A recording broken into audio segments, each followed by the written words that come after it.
So it's a beautiful frosty morning. I have a brother that came up this weekend. It's Canadian Thanksgiving this weekend, which is a nice time of the year and a nice time to finish harvest. Anyway, so we got together with 2 other high school friends.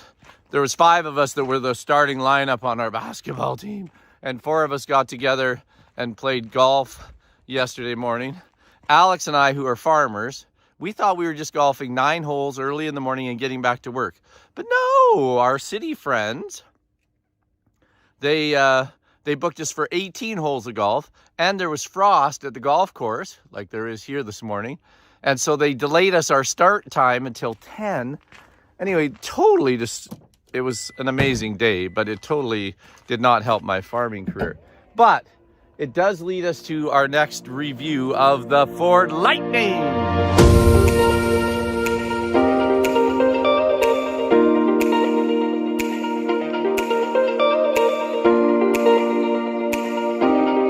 The golf clubs all go in the FRUNK. It's crazy. It's crazy. We had 3 sets of golf clubs fit in here nicely. This is my 2 sets, and then for me and Mel, and then Alex jumped in with us with his set of golf clubs. Anyway, so I do need to do an update. Because my life is unscripted and insane, I do make mistakes. And I said that in my last video, I said that there was 8 outlets in the front and 8 in the back. But that was just, and I wasn't trying to exaggerate, which farmers do. I just was not thinking clearly. There's 4 outlets. There's also, behind those golf clubs, there's your 2 chargers for, like, well, we use them for phones, but they use them for everything. You charge battery packs with them and everything else. So I think that's your USB and your micro USB or whatever they call it.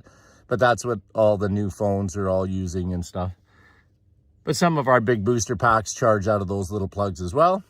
So that's in the front. That's the power pack on this one in the front. There's a reset button there if anything pops.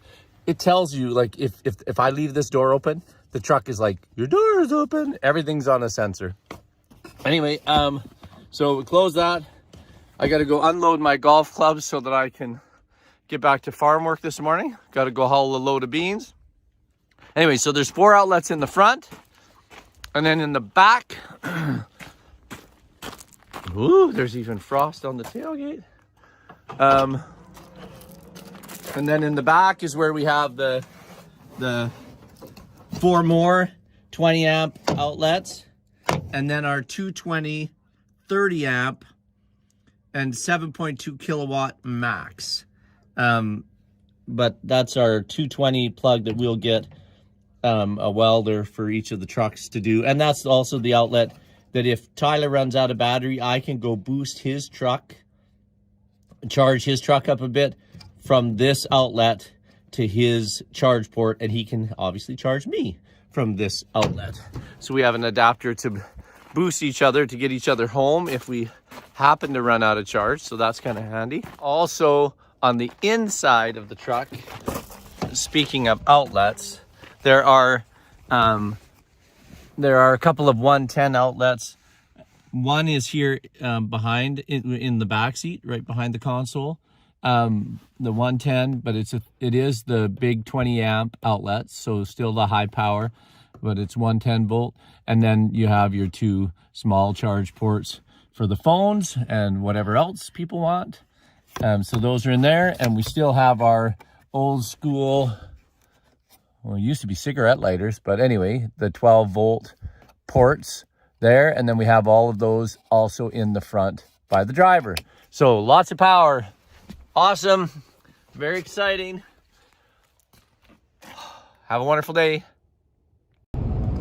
Okay, so I'm driving along on the back roads out here by the farm, and just getting to my bean combine, and I have picked up a rock in my brakes, so there's a bit of a squealing.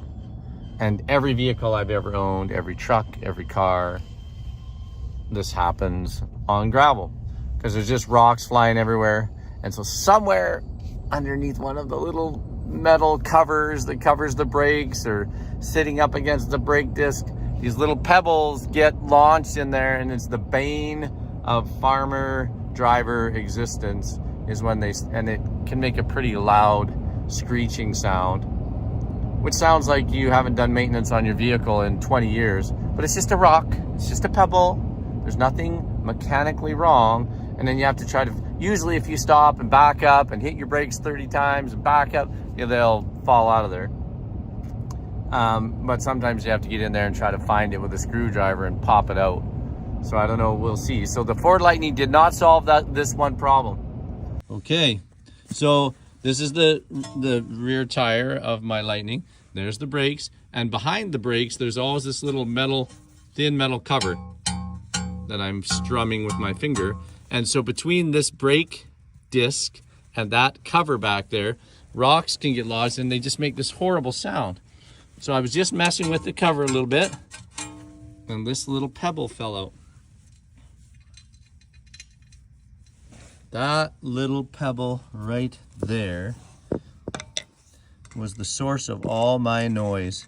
Such a tiny little thing. Ah, crazy.